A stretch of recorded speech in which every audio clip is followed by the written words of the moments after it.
রংপুরের তারাগঞ্জের কুরসা ইউনিয়নের এই বাড়িতেই স্ত্রী সুবর্ণা রায়কে নিয়ে বসবাস করতেন ৭১-এর রণাঙ্গনের বীর মুক্তিযোদ্ধা যোগেশ চন্দ্র।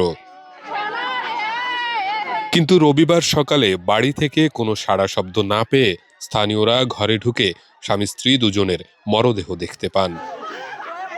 প্রবীণ শিক্ষক ও গ্রামের সহজ সরল জীবনে অভ্যস্ত এক দম্পতির এমন আকস্মিক মৃত্যুতে হতবিহ্বল এলাকাবাসী।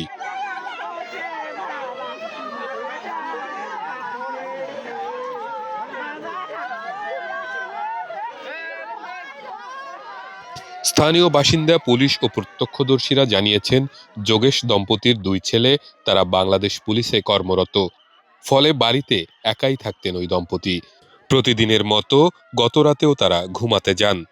রোববার সকালে দীর্ঘক্ষণ ডাকাডাকির পরও তাদের কোনো সাড়া না পেয়ে মই লাগিয়ে বাড়ির ভেতরে প্রবেশ করেন স্থানীয়রা। এ সময় সুবর্ণা রায়কে রান্নাঘরে এবং যোগেশচন্দ্র রায়কে খাবার ঘরে গলা কাটা অবস্থায় পড়ে থাকতে দেখেন। এ ঘর ও ঘর সব ঘরের দরজা খোলা, যে ঘরে থাকে সে ঘরের দরজা খোলা, অথচ মানুষ নাই। হ্যাঁ, তারপরে ও গিয়ে দেখে চিল্লাচ্ছে যে এদেরকে মেরে ফেলছে। হ্যাঁ, তখন সাথে সাথে আবারও ২-৩ জন লাফ দিয়ে উঠছে, আবার এই প্রাচীর দিয়ে সামনের গেট দিয়ে উড়ে। তখন তারা আবার এই যে গেটে আবার তালা দেওয়ানো ছিল, সামনে গেটটা, তখন আবার তারা খুলে তখন তো লোকজন সব আমাকে যখন ফোন দিল, আমি তখন বললাম যে এটা সত্য না মিথ্যা ঘটনা। পরে আরো ২ জনকে ফোন দিলাম, তারাও বলতেছে সত্য ঘটনা। মানে তোমরা দেখছো? কয়ে যে আমরা এখানেই আছি, দেখতেছি।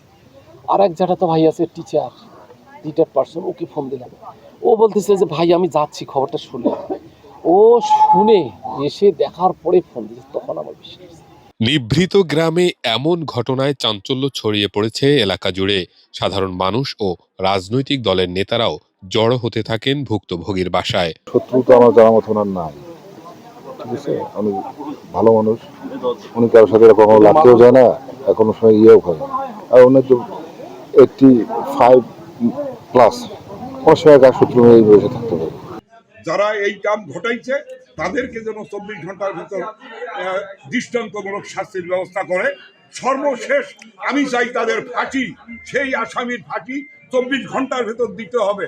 তা না হলে আমরা মুক্তধারা কোথায় যাব? আমরা মুক্তধারা গোটা বাংলাদেশের আমরা আন্দোলনে নামব। এটা তারাগঞ্জ এবং বাংলাদেশের জন্য খুবই ন্যাস্কারজনক ঘটনা, দুঃখজনক ঘটনা।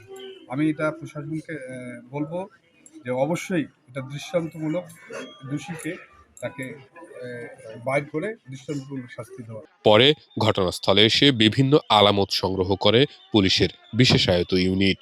ঘটনার বর্ণনা ও আঘাতের ধরন দেখে দেয়াল টপকে রাতের প্রথমার্ধে হত্যাকাণ্ডের ঘটনা ঘটেছে বলে ধারণা পুলিশের। অনেকগুলো বিষয় আমাদের মাথায় আসছে, সেগুলো আমরা নিয়ে কাজ করতেছি।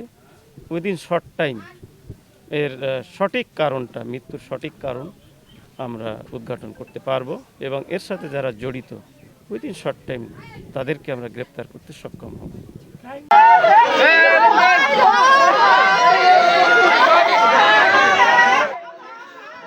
স্থানীয়রা জানায়, মুক্তিযোদ্ধা যোগেশচন্দ্র রায় ছিলেন এলাকার রহিমাপুর নয়াহাট সরকারি প্রাথমিক বিদ্যালয়ের অবসরপ্রাপ্ত প্রধান শিক্ষক।